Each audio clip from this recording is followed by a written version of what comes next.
फुटबलको भगवान पेले उनको जन्म चाहिँ 1940 अक्टोबर 23 मा भएको थियो र 70 वर्षमा वर्ल्ड कप जिताउने एउटा पहिलो व्यक्ति पनि हुन् पेले नाम भनेको।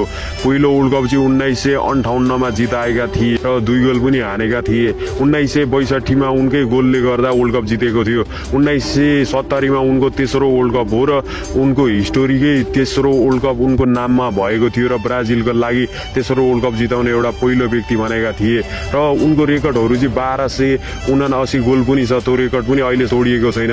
मान्छे मरेर गए पनि उनी मरेर गए तर उनको रेकर्डहरू अझै 5 पुस्तासम्म नै रेकर्ड बसिरहनेछ। पेलेको ब्याकग्राउन्ड पेलेको हिस्टोरी चाहिँ एउटा गरिबी परिवारसँग जोडिन्छ। पेले भनेको यस्तो गरिब परिवार हुन् कि जुन बेला खाना लाउन पनि एक छाक खाना पनि पुग्दैन थियो त्यो अवस्थाका पेले तर एउटा रेकर्ड एउटा छाप छोडेर गएका छन्। यो संसारबाट बिदाई भए पनि एउटा कपीमा छुट्टै नाम र छुट्टै रेकर्ड छोडेर गएका छन्। त्यही भएर मनैदेखि मिस यु छ पेले। हजुर यदि गरिब हुनुहुन्छ भने तपाईहरू मेहनत गर्नु, सङ्घर्ष गर्नुस्, एक दिन सफल हुनेछ। आज मेहनत गर्नुस्, एक दिन फल पाउनु नै हुनेछ।